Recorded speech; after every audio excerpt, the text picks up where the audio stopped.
Quick, what's the keyboard shortcut to type the registered trademark symbol? Or how about an M dash? If you don't use these characters very often, there's just no reason to clutter your head with trying to remember all those shortcuts. Besides, InDesign has a couple of features that make inserting special characters like these a breeze. Let me show you.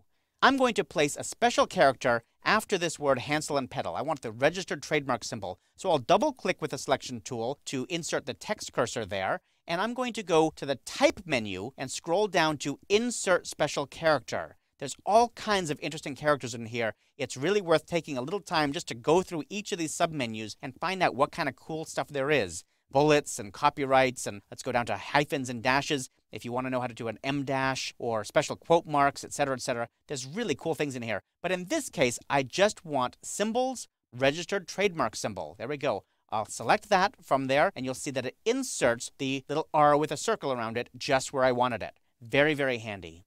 Now over here, just before this word Hansel and Petal, I'm going to put a forced line break, but I can't remember what the keyboard shortcut is for that, so I'm going to grab it out of the Insert Special Characters menu item again. This time I won't go to the Type menu. I'll simply right-click anywhere on my page and scroll down, and you can see I have the same sorts of menus here in the Context menu, so that makes it very handy. In this case, it's not a special character, it's a break character, so I'm going to choose it from the Insert Break Character submenu, and it's down here, Forced Line Break. Oh, that's right, it's Shift Return or Shift Enter. Now I know, now I'll try and remember, but if you don't remember next time, don't worry, it's there in the menu waiting for you. I'll select that, and it forces it down to the next line. Pretty keen. Now another way to find uncommon characters is the Glyphs panel, and you can find the Glyphs panel by choosing it from the Type menu. It's right there. Or you can find it, of course, in the Window menu. All the panels are in there as well. Down here in Type and Tables. There we go. I'll choose Glyphs from here. Now the Glyphs panel shows me every character inside of a font. Even characters I cannot type. That's the cool part. There's a lot of characters inside fonts that you cannot type, but the font designer put them into the font anyway. So for example, there's all these wacky little ornaments and stuff inside this particular font.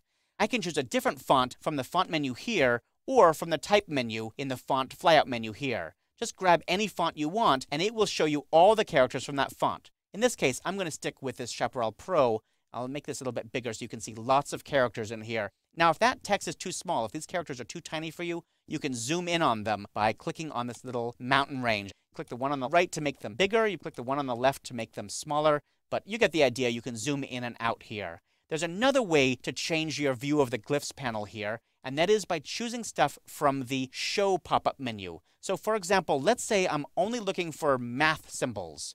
I can choose Math right out of the Show pop-up menu. And here's all the symbols in this font that have to do with math. Or maybe I'm just looking for some cool ornaments to insert somewhere. I can do the same thing by choosing Ornaments. Now it's going to show me the ornaments inside this font. To add one of these special characters, I place the cursor where I want the character to be. In this case, I'm going to put it right before the word attention, and then I double-click on it in the Glyphs panel. I'll double-click on that ornament, and you can see that it added it to my text frame, right where the flashing cursor was. I'll put a space after there to give it a little extra space. The other thing you should notice here is as soon as I did that, InDesign added it to my list of recently used glyphs.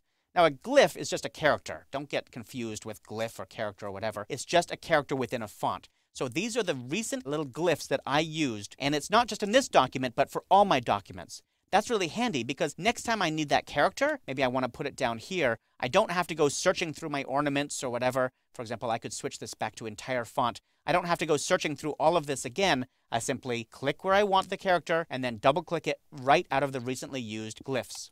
There it is, and I'll put a space after it to give it a little space as well. I use the Glyphs panel all the time. I use it so much that I reserve a special place for it in my doc. So I'm going to grab this Glyphs panel from the title and drag it out here and dock it over here. Now, every time I need a glyph, I just click on it, up comes the panel, I grab what I want, and then close it again by clicking on the tile in the dock again.